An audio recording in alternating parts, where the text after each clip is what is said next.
Simuler le handicap malvoyant. Donc vous mettez en situation les masques, donc on fonctionne en binôme. Les fauteuils, ça sera pareil.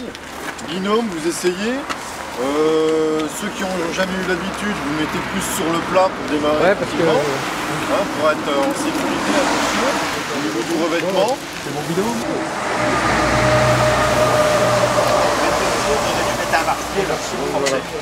Ouais, mais après, vous ne pouvez plus prendre sur l'arrière. Ah. Allez, je te pousse. Ça va nous permettre de raisonner différemment pour les installations et d'obtenir une qualification qui va nous permettre de répondre à des marchés. Donc, voilà.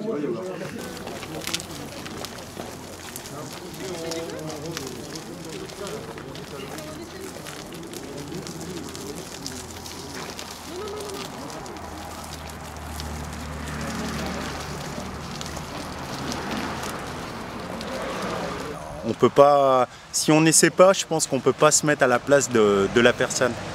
Donc il faut à tout prix essayer les appareils des personnes, aussi bien les lunettes pour se rendre compte du handicap visuel ou de la personne qui est handicapée moteur pour pouvoir se mettre à sa place. Il faut essayer les accessoires. Donc là après ça permet d'avoir une autre vue sur le handicap et de se remettre en question. Tous vos sens.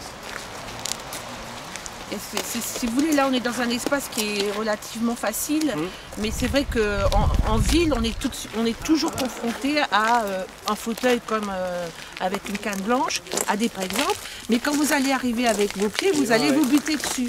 Je pense que ça doit surprendre aussi au moment où on arrive dessus. Parce que vous n'avez pas le temps de réagir comme si vous le voyiez. Alors, facile? Non, pas vraiment. Pas vraiment, surtout quand on rentre dans la terre ou le gravier, ça a tendance à glisser. Et c'est vraiment une situation à part. Les prochaines salles de bain, super adaptées. J'ai déjà commencé à en faire des adaptés dans le domaine du possible. On essaye de pallier au plus pratique pour les gens selon les bâtiments. C'est vrai que quand c'est des constructions neuves, c'est plus facile parce qu'on peut y adapter dès le départ.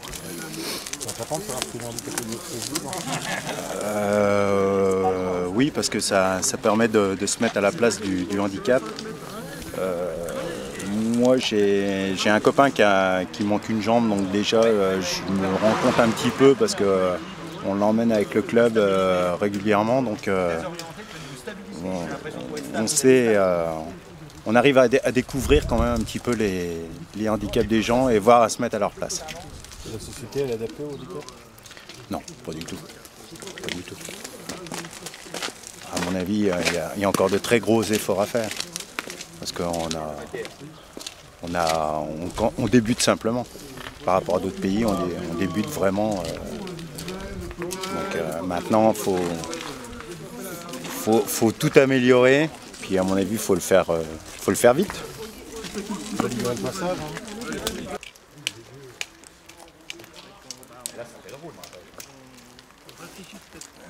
Nous proposons à nos artisans de suivre une formation de 2 jours avec un tronc commun le premier jour sur l'accessibilité et les fondamentaux et le deuxième jour une formation soit sur les ERP, les établissements recevant du public, ou le logement pour le maintien à domicile. Les artisans passent un QCM et ils présentent un dossier de demande d'agrément pour devenir handibat. Et ce dossier passe devant une commission départementale handibat avec les donneurs d'ordre du département de la Nièvre, comme la MDPH, les associations des personnes handicapées comme Handisport, Regard Positif, l'association des paralysés de France. Alors là, vous n'avez pas vraiment la boule, mais vous allez sentir sous les pieds. Oui, il y a des cailloux. Donc là. Donc voilà, c'est pas très évident. Non, c'est pas évident du tout. Bon, Comment? Pas du tout, absolument pas. Rien que se diriger déjà, c'est pas simple. Il y a des freins à chaque fois sur les roues. Ça permet de comprendre le handicap. Tout à fait. De se rendre compte de ce que les gens peuvent vivre au quotidien. C'est important de comprendre le handicap. Bah oui, quand même. Dans le cadre du boulot, ça apporte quoi? Ça apporte de comprendre la situation des gens Bon, ça sera et de pouvoir pas facile, hein. faire des choses pour pouvoir les aider. Pas facile hein, d'être complètement.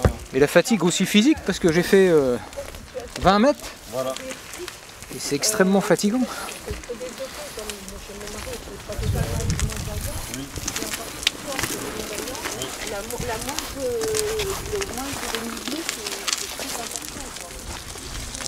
Si c'est en pente douce, là on va se faire sur la gauche. Ça redéveloppe le sens. Alors on sent la vitesse qui arrive là. Ouais.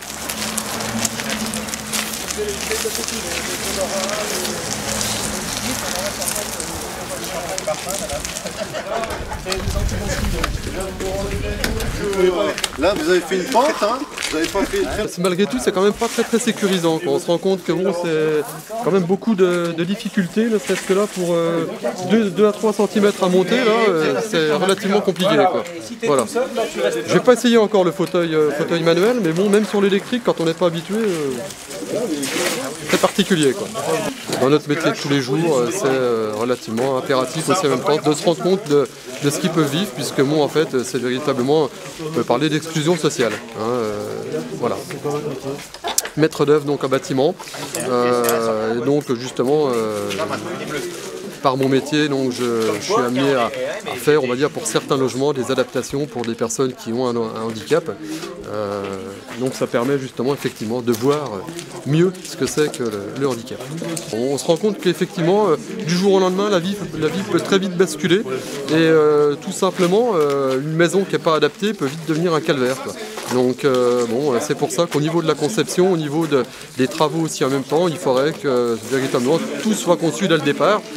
Même pour quelqu'un qui n'est pas en situation de handicap, on peut se casser une jambe bon, et être handicapé momentanément. Et bon, à la limite, on va être très content d'avoir tout au même niveau et pas avoir d'escalier, par exemple, à monter, d'avoir des portes assez larges pour passer. Enfin bon, plein de situations qui peuvent être assez délicates.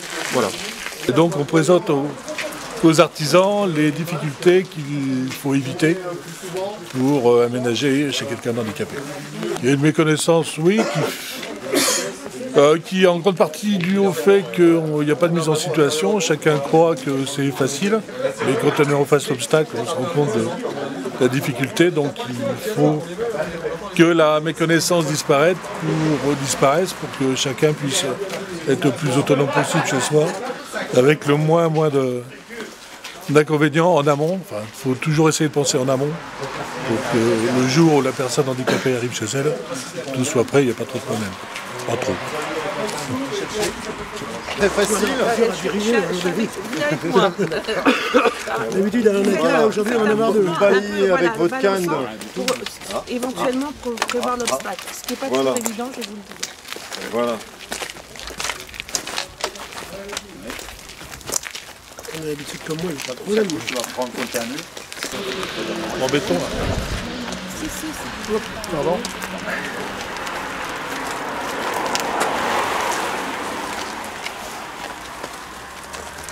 C'est bon?